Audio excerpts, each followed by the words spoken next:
Hello YouTube, back in the next Modern Porn review, and today I'm reviewing Catrina, the main antagonist from the special Escape from Catrina. And depending on how you want to spell it, because it had two different spellings when it was actually, released on, I think on VHS or whatever it was. They had it with a K, I think in part 2.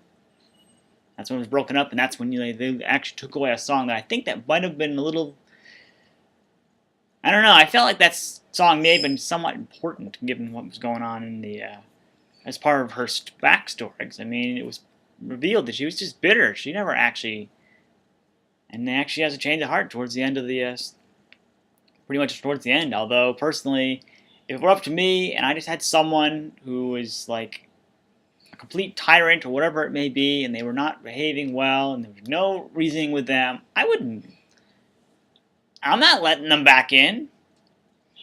Because for all we know, it could be a complete trick. Now, yes, I know there's a chance it could be true, but given everything that happened, you'd be more inclined to believe it's a trick than not a trick. Turns out it wasn't in this case, but that's generally how these stories go, which means anytime that ever happens, you can pretty much predict the outcome. You can pretty much predict they're going to save him anyway, despite everything they've gone through, and then usually the question is, why? Although, even then, I'm not sure I'd want to. I mean, I feel like instead of going, oh, you're right, never mind, whoops, I'm just going to drop you back in there and actually finish you off. That's probably what I would do. If you really want to be that person, and I probably would if I'm faced with a villain like this. Yes, he was bitter, and we wouldn't know that. There's no way for us to know that. You could have, told me she was always like, always mean and evil and nasty, and you would have bought it, more than likely. But, yes, she ends up being nicer as a whole. And whether or not you believe that she's like a drug reference, I don't understand how there's a reference between the two, considering that there's no evidence to suggest that. I mean, she's not shown. I mean, yeah, she's got like potions and stuff like that, but that doesn't mean there's drugs. I mean, if you went and called every potion a drug, then that would mean every time there's a chemical lab, they're dealing with drugs. I mean, yes, I fully understand that this was a time where they could have done it that way, but there's no evidence to suggest they actually did. And it wouldn't make sense. What would she have done with it anyway? Even for the time that this took place, I don't think they would have had any merit to actually use it. Besides, that's a bad message to send to kids in general, that drugs are apparently okay. Except when they're not, which is pretty much all the time. I mean, not including all the medical drugs that are actually meant to make you better when you're sick. That's different. That's not the same thing. But she turns out she's a relatively interesting character. I mean, she's kind of cat-like. That's kind of, I think, where her name comes from. I mean, it's kind of weird to have her spelled incorrectly on the release of the DVD, because it was actually a song that actually got cut.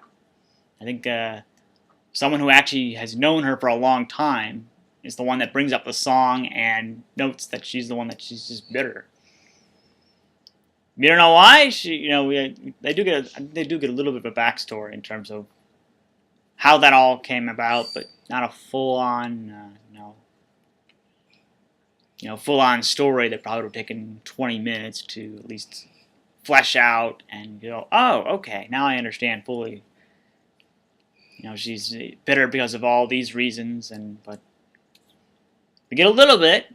I mean, I don't think the special's all that long, maybe 30 minutes or so, but she turns out to be at least an interesting character. It's too bad we get to see her. We get to see more of her when she's nasty, not when she's nice. That's the unfortunate thing about all these.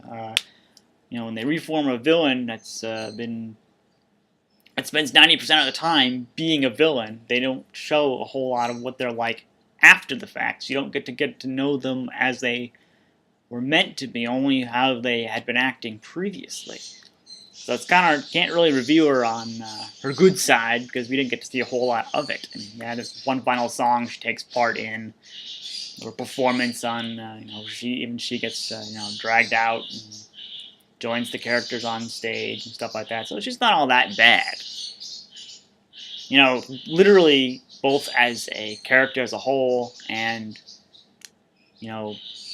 mentally as a character, I guess, she's not bad in terms of her personality. She's also not bad in terms of how how she's designed and stuff like that.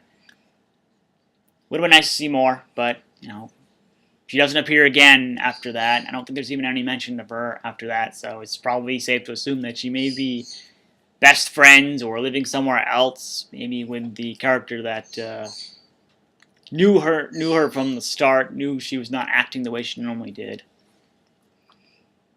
But yeah, definitely give it a shot. I mean, it's not going to link to the rest of the show, so you're not really losing anything. I guess, yeah, because I mean, it gets broken up. You're probably better off just seeing I think it was the full special, rather than the chopped up version, because you lose a song you might otherwise enjoy. You get to see a little backstory that I think otherwise you don't get to hear a whole lot of, you miss out on some stuff if you actually view the edited version. But the extended version may be hard to find in relatively decent quality, so you may have to put up with the edited version anyway, and then go find out whatever else you missed. There's going to be stuff you missed by watching that. I know, I've watched both, to my recollection. Yeah, I watched both. I ended up doing a review on my websites, so... Yeah, that's my review on Catrina from the My Little Pony G1 special, Escape from Catrina. Thanks for watching.